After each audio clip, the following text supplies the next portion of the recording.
할렐루야. 저는 여러분과 함께 느헤미야 2장을 통하여서 돌파신앙이라는 제목으로 하나님 말씀 증거하도록 하겠습니다. 우리는 인생을 살아가면서 누구나 막힌 벽을 경험하게 됩니다. 아무리 노력해도 길이 보이지 않을 때가 있고, 또 기도하는데 응답은 없는 것 같고, 앞으로 나아가야 하는데 상황은 전혀 움직이지 않습니다. 마치 눈앞에 거대한 벽이 서 있는 것처럼 한 발짝도 나아갈 수 없는 상황을 우리는 인생을 살면서 경험하게 됩니다. 그래서 어떤 사람은 포기합니다. 나는 여기까지인가 보다. 또 어떤 사람들은 돌아갑니다. 다른 길을 찾아보자. 하지만 하나님의 사람은 다릅니다. 하나님의 사람은 포기하지 않고 돌아서지 않고 돌파한다는 겁니다. 하나님의 사람들은 막힌 곳에서 멈추지 않고 하나님 안에서 길을 만들어 갔습니다. 오늘 우리 인생 가운데도 반드시 돌파해야 될 문제들이 있습니다. 각 가정 가운데 가정의 문제, 그리고 우리의 삶 가운데 있는 문제, 또 믿음의 문제, 각자 다른 모습이지만 분명히 넘어야 할 벽이 있다는 겁니다. 오늘 느헤미야의 삶을 통해서 우리 인생의 막힌 벽을 어떻게 돌파하는지 오늘 말씀을 통해서 살펴보길 원합니다. 느헤미야는 위기 속에서 하나님의 때를 기다리며 기도했다는 겁니다. 우리 1절 말씀 한번 읽어보도록 하겠습니다. 1절입니다. 시작. 아닥사스다 왕 제20년 니산월에 왕 앞에 포도주가 있기로 내가 그 포도주를 왕에게 드렸는데 이전에는 내가 왕 앞에서 수심이 없었더니. 아멘. 여기에 보면 아닥사스다 왕 20년 니산월 이렇게 기록되어 있습니다.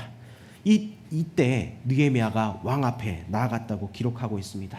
이것은 기원전 44년 봄으로 느헤미야가 1장의 이 비장한 기도를 시작한 지 정확히 4달째 되던 해였습니다. 이 느헤미야가 왕의 총애를 받는 이 신하였음에도 불구하고 예루살렘 성벽 재건을 허락받기 위해서 넉 달을 기다린 것은 이 일이 그만큼 신중하고 중요한 일이었기 때문입니다. 그 역사적인 배경을 보면 우리가 더 구체적으로 알 수 있는데 느헤미야보다 14년 앞선 기원전 457년경에 율법학자 에스라가 이끄는 제2차 유대 기한자들이 예루살렘으로 돌아오게 됩니다. 그때 에스라는 황폐해진 이 예루살렘과 타락한 유대인들의 실정을 보고 개탄하면서 일련의 개혁 조치를 단행합니다. 이방 민족과 혼인을 금지시켰고, 그리고 우상을 회파했고, 다시 백성들로 하여금 하나님의 말씀을 듣고 회개하게 하는 영적 대각성 운동을 일으켰습니다. 그리고 그 민족적 부흥운동의 일환으로 예루살렘 성전과 성벽 재건 공사를 시작했습니다. 이 공사는 전 유대인들의 비장한 결심 아래 빠른 속도로 진척되어 갔는데, 이것을 보고 예루살렘 주위에 있던 이방 민족들이 바짝 긴장하기 시작했습니다. 왜냐? 이들이 결집해서 옛날에 다윗과 솔로몬이 다스리던 이 왕국이 되면 자신들의 그 기득권을 행사하지 못하기 때문에 적극적으로 방해했던 겁니다. 결국 그들은 페르시아 고위관리인 르훔을 움직여서 아닥사스다 왕에게 성전 재건을 중지해달라고 그렇게 요청을 합니다.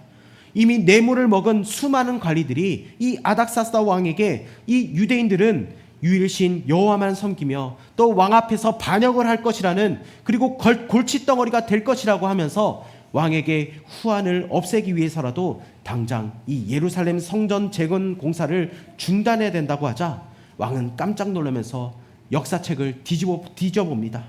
그런데 책을 봤더니 바벨론 제국 시대 때부터 유대인들의 그 저항과 반란은 지독했다는 그런 문구를 확인합니다. 그러자 왕은 즉시 새로운 저서가 내릴 때까지 예루살렘 성벽을 재건하는 역사를 중지하라고 그렇게 명령을 내립니다. 그리고 르훔을 비롯한 예루살렘 적들은 바로 예루살렘 성벽 재건 공사를 중지시켰습니다. 그 결과 예루살렘은 다시 절망에 빠지게 되었습니다. 이 상황에서 느헤미야가 할 일은 무엇입니까? 바로 그 명령을 내린 왕에게 가서 다시 허락을 구하는 겁니다. 그런데 이게 상식적으로 가능한 일입니까? 거의 불가능한 일입니다. 왕의 결정을 번복하는 것은 반역으로 여겨질 수 있는 일이었기 때문입니다. 그러나 느헤미야는 도망가지 않았습니다. 정면 돌파를 시작했습니다. 그리고 그 돌파의 시작은 행동이 아니라 바로 기도였던 겁니다. 여러분, 하나님의 백성은 반드시 기다릴 줄 알아야 합니다. 여러분, 우리 한국 사람들은 성질이 급해서 인내를 달라고 기도할 때도 하나님, 제게 인내를 주십시오. 지금 당장 주십시오. 이렇게 기도를 합니다. 하지만 하나님은 위대한 일을 시작하기 전에 반드시 항상 쉼표를 찍으십니다. 하나님의 백성은 반드시 하나님의 때를 기다리며 기도해야 될 줄 믿습니다. 홍해 앞에서 공포에 떨며 그 원망하던 이스라엘 백성들, 그들 앞에서 한시라도 빨리 문제를 해결해야 하는 그 상황에서 모세는 말합니다. 너희는 가만히 있어서 여호와께서 오늘 너희를 위하여 행하시는 구원을 보라. 하나님은 어떻게 말씀하십니까? 너희는 가만히 서서 내가 하나님됨을 알지어다. 그 순간에 하나님은 홍해를 가르시면서 일을 하셨습니다. 여러분, 우리가 기도하면서 기다리는 그 시간은 절대 낭비되는 시간이 아닙니다. 그 시간은 하나님이 우리를 준비시키는 시간입니다. 동시에 하나님이 우리의 환경을 움직이는 시간이라는 겁니다. 여러분, 요나를 보십시오. 요나가 큰 물고기에 먹힌 요나가 사흘 밤낮을 회개하며 기도하며 마침내 그가 토해져 나온 지점은 어디입니까? 해변가였습니다. 분명히 처음 물고기에 잡혀 먹혔을 때는 바다 한복판이었는데, 여러분, 이게 무슨 말입니까? 하나님께서 요나가 기도하는 그 사흘 동안 물고기를 해변가로 이동시켰습니다. 이렇게 하나님은 우리가 모르는 동안에도 우리를 둘러싸고 있는 환경을 고치고 계신다는 겁니다. 이렇게 하나님은 우리가 모르는 동안에도 우리를 둘러싸고 환경을 고치시는 분. 여러분, 우리가 늦게 깨달아서 그렇지 우리가 기도하는 그 순간부터 하나님은 우리를 둘러싼 상황을 움직이고 계신다는 겁니다. 그러므로 하나님의 사람은 하나님, 이거 너무 힘든데요. 하나님, 이거 안 될 것 같은데요. 이렇게 말하지 않습니다. 이것이 하나님의 뜻입니까? 이거를 묻는다는 겁니다. 그 이유는 간단합니다. 하나님의 뜻이라면 하나님이 반드시 길을 여실 것을 우리가 믿기 때문입니다. 그리고 드디어 느헤미야는 하나님의 때가 왔습니다. 어느 날 왕이 왕비와 함께 있는 자리에서 느헤미야가 왕이 되실 그 술잔을 들고 들어갔는데, 왕이 느헤미야의 얼굴에 수심이 가득한 것을 감지하고 이렇게 묻습니다. 우리 2절 말씀 한번 읽어봅시다. 2절입니다. 시작. 왕이 내게 이르시되 내가 병이 없거늘 어찌하여 얼굴에 수심이 있느냐? 이는 필연 내 마음에 근심이 있음이로다 하더라. 그때 내가 크게 두려워하여. 아멘. 당시 페르시아 이 왕국의 간습에 따르면 왕의 신하는 아무리 슬프고 힘든 일이 있어도 왕 앞에서 그런 티를 내면 안 됩니다. 괜히 좋지 못한 기분이나 표정을 드러내서 왕의 기분을 상하게 하면 당장에 목이 날아갈 수 있는 상황이기 때문입니다. 그 사실을 누구보다 잘 아는 느헤미야가 의도적으로 얼굴에 근심하는 빛을 담았을 리는 없습니다. 다만 오랫동안 이 예루살렘의 일로 인해서 자주 금식하고 기도하다 보니까 자신도 모르는 사이에 잠시 얼굴에 근심이 나타난 것 같습니다. 그것을 아닥사스다 왕이 놓치지 않고 감지하면서 관심을 보인 겁니다. 이것은 단순한 우연이 아닙니다. 하나님이 만드신 기회입니다. 느헤미야는 두려웠지만 그 기회를 어떻게 합니까? 기회를 붙잡습니다. 그리고 매우 지혜롭게 말을 합니다. 다른 신하 같았으면 감히 왕 앞에서 근심스러운 표정을 지었다는 것 하나만으로도 숙청을 당했을지 모르지만, 아닥사스다 왕이 친절하게 무슨 고민거리가 있느냐고 묻는 것으로 봐서 느헤미야가 평소 왕에게 매우 깊은 신임을 받았다는 것이 증거라는 겁니다. 그래서 1절에 이전에는 내가 왕 앞에서 수색이 없었다. 이 말이 무엇입니까? 즉 평소에는 늘 밝은 표정으로 적극적으로 분명하게 자신의 책임을 다했다는 겁니다.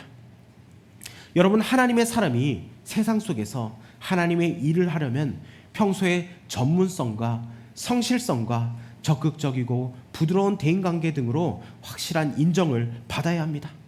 회사에서도 전문성과 성실성을 가지고 일해야 사람이 붙는다는 겁니다. 작은 것에 성실한 사람이 결정적인 순간에 쓰임을 받는다는 겁니다. 느헤미야는 이것이 하나님이 주신 기회임을 깨달았습니다. 그리고 지혜롭게 말을 합니다. 우리 3절 말씀 한번 읽어볼까요? 3절입니다. 시작. 왕께 대답하되 왕은 만세수를 하옵소서. 내 조상들의 묘실이 있는 성읍이 이제까지 황폐하고 성문이 불탔사오니 내가 어찌 얼굴에 수심이 없사오리까 하니. 아멘. 여러분, 느헤미야가 얼마나 지혜롭게 얘기합니까? 만약 황폐한 예루살렘을 다시 건설하게 해주십시오, 이렇게 민감한 정치적 사안을 단도직입적으로 말했다면 오히려 왕이 분노를 야기했을 겁니다. 몇 년 전에 예루살렘 성벽을 재건을 막으라고 명령을 내린 장본인이 바로 아닥사스다 왕이었기 때문입니다. 그러나 느헤미야는 예루살렘을 언급하지 않고 나의 조상의 묘실이 있는 성읍, 이렇게 표현을 합니다. 이 말이 왕의 공감을 얻을 수 있었던 것은 당시 중동, 특히 페르시아인들도 유대인들처럼 조상의 무덤을 소중하게 생각했기 때문입니다. 이것은 기도하는 느헤미야에게 하나님이 순식간에 준 지혜였다는 겁니다. 여러분, 얼마나 많은 사람들이 옳은 이야기를 잘못된 방법으로 말해서 이를 그르칩니까? 그러나 하나님의 사람 느헤미야는 평소 철저히 기도하며 준비해온 대로 아주 지혜로운 말로 왕의 마음을 움직였습니다. 즉시로 왕은 뭐라고 얘기합니까? 내게 무엇을 원하느냐? 이렇게 물어보고 있습니다. 그것은 이미 네가 무엇을 구하든지 내가 들어주겠다, 이 결심을 했다는 말입니다. 이때야말로 정말 지혜롭고 분명하게 자신의 플랜을 잘 말해야 하므로 느헤미야는 즉시 하늘의 하나님께 묵도를 드리고 있습니다. 여러분, 이 묵도는 바로 침묵 기도를 말합니다. 이런 비상 기도를 우리는 흔히 화살 기도라고 하는데, 평소 늘 기도했던 느헤미야였기 때문에 이 몇 초 안 되는 순간을 통해서 하나님의 영감을 구했던 겁니다. 느헤미야는 이 짧은 시간에 자신과 민족의 운명이 달려있음을 온몸으로 느끼고 있었던 겁니다. 사랑하는 여러분, 우리도 세상을 살아가면서 정말 중요한 순간이나 힘든 위기의 순간을 맞았을 때 하나님께 기도하며 지혜와 영감을 구하며 나아갈 수 있는 저와 여러분 되기를 원합니다. 여러분, 준비도 중요하지만 기도 없는 결정은 위험하다는 겁니다. 기도하는 사람에게는 하나님은 반드시 응답해 주십니다. 하나님이 왕의 마음을 터치한 겁니다. 인간의 말로 설득이 안 되는 것도 하나님은 가능함을 보여주고 계신다는 겁니다. 여러분, 우리가 기도하고 준비하면 하나님은 우리가 생각지도 못한 방법으로 지혜를 주셔서 응답해 주시는 줄 믿습니다. 왕은 그 자리에서 자신이 전에 내렸던 결정을 원점으로 되돌리기로 결정합니다. 그래서 6절에 네가 몇 날에 행할 것이며 어느 때에 돌아오겠느냐, 이렇게 물어봅니다. 왕이 언제 가느냐를 묻지 않고 언제 돌아올 것이냐, 이것을 물어보고 있습니다. 이 말은 무엇입니까? 느헤미야가 꼭 필요하니까 너는 꼭 돌아와야 한다는 겁니다. 그만큼 왕이 느헤미야를 사랑하고 신임하고 있었다는 증거입니다. 사랑하는 여러분, 기다림은 포기가 아닙니다. 기도하는 기다림은 하나님의 때를 향한 준비라는 겁니다. 지금 여러분이 기다리고 있는 일이 있습니까? 응답이 늦어지는 것 같습니까? 여러분, 낙심하지 마십시오. 하나님은 지금도 여러분을 준비시키고 계시고 여러분의 환경을 움직이고 계신다는 겁니다. 여러분, 우리가 할 일은 하나입니다. 서두르지 말고 기도의 자리를 지키는 겁니다. 기도하는 사람은 타이밍을 놓치지 않습니다. 기도하는 사람은 하나님의 때를 분별합니다. 기도하는 사람은 결국 하나님의 일을 이루게 된다는 겁니다. 여러분, 인생의 돌파는 능력에서 시작되지 않습니다. 반드시 기도에서 시작한다는 것을 여러분 잊지 마십시오. 하나님의 때를 기다리며 기도하는 사람에게 하나님은 반드시 문을 여시고 길을 만들어내실 줄 믿습니다. 느헤미야는 위기 속에서 기도만 한 사람이 아니었습니다. 그는 철저히 준비함으로 돌파를 이뤄냈다는 겁니다. 철저히 준비함으로 돌파를 이뤄냈다. 우리 7절에서 9절까지를 우리 다시 한 번 더 읽어보도록 하겠습니다. 시작. 내가 또 왕에게 아뢰되 왕이 만일 좋게 여기시거든 강 서쪽 총독들에게 내리시는 조서를 내게 주사 그들이 나를 용납하여 유다에 들어가기까지 통과하게 하시고 또 왕의 삼림 감독 아삽에게 조서를 내리사 그가 성전에 속한 영문의 문과 성곽과 내가 들어갈 집을 위하여 들보로 쓸 제목을 내게 주게 하옵소서 하매 내 하나님의 선한 손이 나를 도우심으로 왕이 허락하고 군대 장관과 마병을 보내어 나와 함께하게 하시기로 내가 강 서쪽에 있는 총독들에게 이르러 왕의 조서를 전하였더니 아멘. 느헤미야는 왕 앞에서 머뭇거리지 않았습니다. 마치 이미 준비해둔 것처럼 구체적인 요청을 쏟아내고 있습니다. 총독들에게 통행 허가를 해주십시오. 그리고 삼림 감독에게 제목을 주라는 조서를 내려주십시오. 그리고 성문과 성곽과 거처까지 준비하게 해주십시오. 여러분, 이 요청을 보면 느헤미야가 단순한 소망이 아니라 실행 계획을 가지고 있었습니다. 여러분, 많은 사람들이 이렇게 말을 합니다. 기회만 주어지면 내가 그 일을 잘할 수 있습니다. 그런데 정작 기회가 오면 우물쭈물하고 준비되지 않은 모습을 드러냅니다. 여러분, 왜 그렇습니까?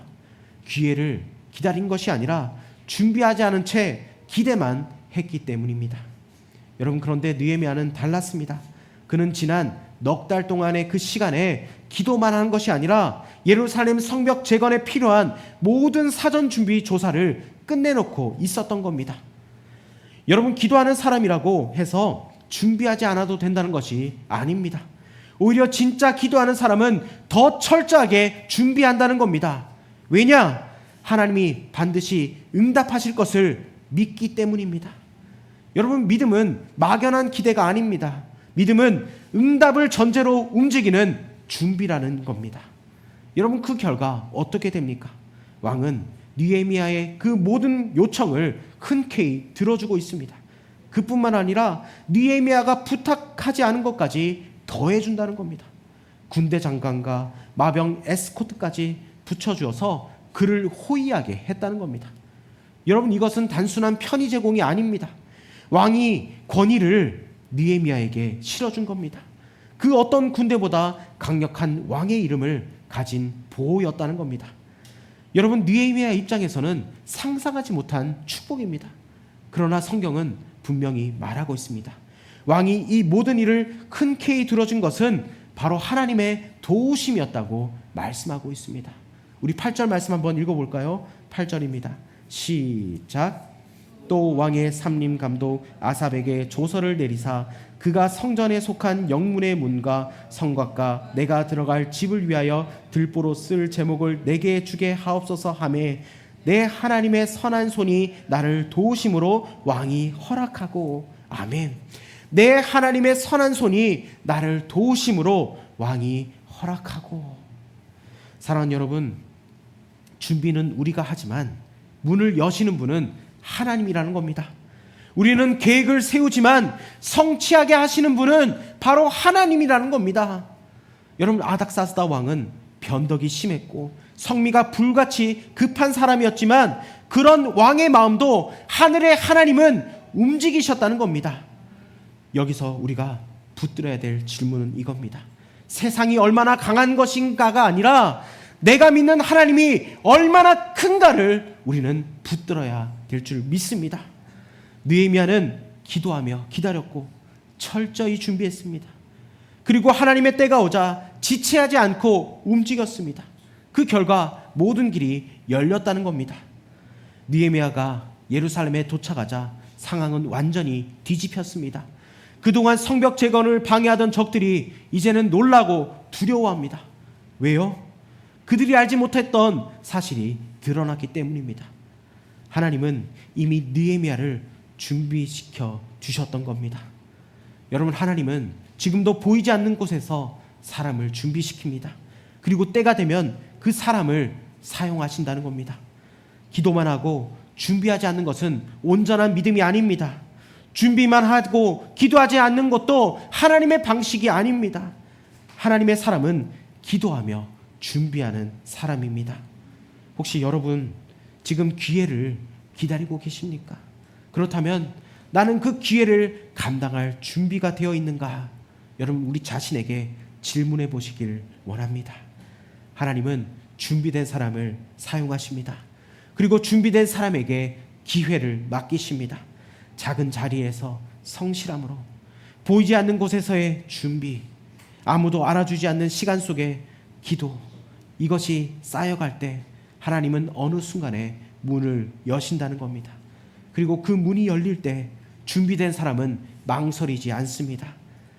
느헤미야의 영적 돌파는 특별한 능력에서 시작된 것이 아닙니다. 기도와 준비에서 시작되었습니다. 느헤미야는 서두르지 않았습니다. 하나님의 때를 기다리며 기도했습니다. 그리고 그 기다림 속에서 철저히 준비했습니다. 그리고 하나님의 때가 왔을 때 망설이지 않았고 지혜롭게 말했고 담대하게 움직였습니다. 여러분 우리 인생의 돌파도 다르지 않습니다. 기도 없이 돌파는 없습니다. 준비 없이 기회는 감당할 수 없습니다. 기도하는 사람에게 하나님은 때를 주시고 준비하는 사람에게 하나님은 기회를 맡기신다는 겁니다. 여러분 지금 우리가 해야 될 것은 분명합니다. 서두르는 것이 아니라 기도하는 것이고 불평하는 것이 아니라 준비하는 겁니다. 그때가 되면 하나님은 반드시 문을 여시고 우리의 인생 가운데 놀라운 돌파를 이루실 줄 믿습니다. 우리 시간 그 마음을 가지고 우리가 이 찬양으로 주님 앞에 나아가길 원합니다.